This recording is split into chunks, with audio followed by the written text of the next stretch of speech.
চায়নাতে একটা মজার জিনিস দেখেন, এখন হচ্ছে রাত বাজে অলমোস্ট 12টা। এই যে দেখেন রাস্তা পার হওয়ার জন্য আর কি ওয়াকিং সিম্বল দেওয়া আছে। আর এই যে দেখেন এখানে এই গাড়িটা এসে থেমে গেছে। এখানে জেব্রা ক্রসিং এর এখানে সবসময় এই সিম্বল দেওয়া থাকে রাস্তা পার হওয়ার জন্য।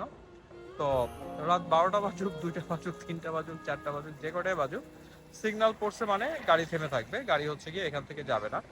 তো দেখেন এমনিতে যে এলাকা একদম টোটালি শুনশান হয়ে গেছে অলমোস্ট। ওই যে দেখেন ও পাশে হচ্ছে কি আবার সিগন্যাল পড়েছে, গাড়িগুলো থেমে আছে, রাস্তা কিন্তু সামনে ফাঁকা, কোনো মানুষও নাই, কিছুও নাই, বাট তারা হচ্ছে যাবে না। তো এটা হচ্ছে গিয়ে এই যে দেখেন দাঁড়ায় আছে একদম রাস্তা টোটাল, ওদিকের রাস্তা ফাঁকা, ওরা যেদিকে যাবে আর কি ডান দিকে যাবে, ওরা যাবে ডানে। তো ডানের রাস্তা ফাঁকাই আছে দেখা যাচ্ছে, কিন্তু ওরা যাবে না যতক্ষণ পর্যন্ত সিগন্যাল পড়া থাকে।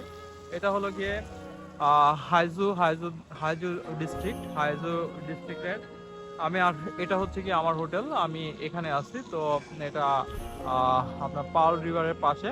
আমি এই এলাকায় আসলে সচরাচর চেষ্টা করি আমি এই যে পাল রিভারের পাশে থাকতে। আমার এই জায়গাটা খুবই ভালো লাগে, বিকালবেলা এখানে হাঁটা যায়। এই যে এই হচ্ছে গিয়ে নদী।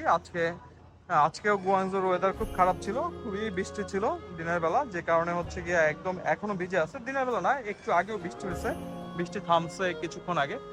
এই হলো পাল নদী, আর এই হচ্ছে নদীর পাশে ওয়াকওয়ে, আর এই হলো রাস্তা, এই হচ্ছে গিয়ে আমার হোটেল। হোয়াটএভার, আমি চেষ্টা করি এখানে পাল নদীর পাশে অনেক হোটেল আছে, অনেক হোটেল আছে বলতে অনেক হোটেল আছে। তো আমি এই হোটেলটা ফাঁকা পেয়েছি 2 দিনের জন্য, আমি নিয়ে নিয়েছি আমার রিজনেবল যে আর কি প্রাইস ছিল এটার মধ্যে। তো এইখানে থাকার একটা সুবিধা হচ্ছে, আহ, একটা ভিউ পাবেন আপনার, আপনি হচ্ছেন গিয়ে সেই একটা ভিউ পাবেন। এদিকে হচ্ছে নদী, এদিকে হচ্ছে গিয়ে আপনার হোটেল, ভিউটা হচ্ছে গিয়া বুঝতেই পারতেছেন, বলার কোনো অবকাশ থাকে না।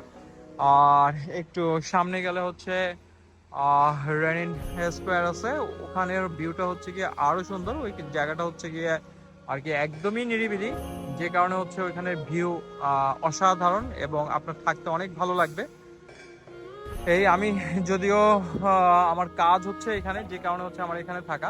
তো যেটা বলতেছিলাম, এখানে দেখেন যে নিয়ম, ওরা মানুষকে নিয়মের মধ্যে নিয়ে আসছে। এখানের জনসংখ্যা প্রায় 150 কোটির কাছাকাছি, কিন্তু নিয়ম তো নিয়ম। এখানে হচ্ছে যখন রাস্তা পার হওয়ার জন্য সিগন্যাল পড়বে, তখন হচ্ছে মানুষ রাস্তা পার হবে, তখন হচ্ছে সব গাড়ি থেমে যাবে, তখন হচ্ছে গিয়ে কোনো গাড়ি চলবে না। আর যখন হচ্ছে গিয়ে মানুষ পারাপারের জন্য সিগন্যাল দেওয়া থাকবে, তখন হচ্ছে মানুষ এই রাস্তা থেকে যাবে না, দৌড়াদৌড়ি করবে না, কোনো কিছুই করবে না, চুপচাপ দাঁড়িয়ে থাকবে, যখন সিগন্যাল পড়বে তখন যাবে। তো এই যে একটা নিয়মানুবর্তিতা, এইটার মধ্যে যখন এটা জাতিকে আপনি নিয়ে আসতে পারবেন, তখন ওই জাতিকে দিয়ে অনেক কিছু আশা করা যায়, ওই জাতির সামনে আগানো সম্ভব, অনেক কিছুই করা সম্ভব। তো সর্বপ্রথমে হচ্ছে গিয়ে আইন মানার প্র্যাকটিসটা করতে হবে। দেখেন রাস্তা টোটালি ফাঁকা, সামনে ফাঁকা, পিছনে ফাঁকা, ডানে বামে ফাঁকা, ডানে যাওয়ার রাস্তা নাই, কিন্তু হচ্ছে সিগন্যাল পড়ছে, ওই যে সিগন্যাল পড়ছে দাঁড়ায় আছে। এই যে আমিও দাঁড়ায় আছি, আমি রাস্তা পার হব। আজকে আমি অনেক কাজ করেছি, অনেক দৌড়াদৌড়ি করেছি, অনেক আমার ব্যস্ততা ছিল আজকে সারাদিনে, খুব বৃষ্টি ছিল, তার মধ্যে ভিজে পুরো হুলস্থুল অবস্থা। তো আমি এই যে রুমে চলে যাব, সিগন্যাল পড়ে আছে, সিগন্যালটা এই যে সিগন্যাল দিয়ে দিয়েছে।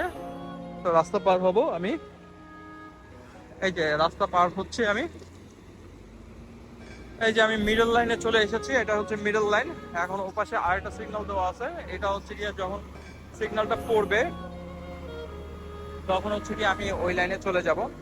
এখানে দেখেন কত ভারী ট্রাক যাচ্ছে, কিন্তু রাস্তা এখানে নষ্ট হয় না, রাস্তা ভেঙে যায় না।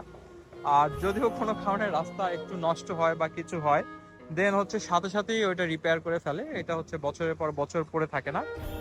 এই আজকে এ পর্যন্তই, ভালো থাকবেন সবাই। এই যে আমার সিগন্যাল ছেড়ে দিয়েছে, আমি এখন ঢুকে যাব রুমে। It's time to take rest. Okay, thank you all.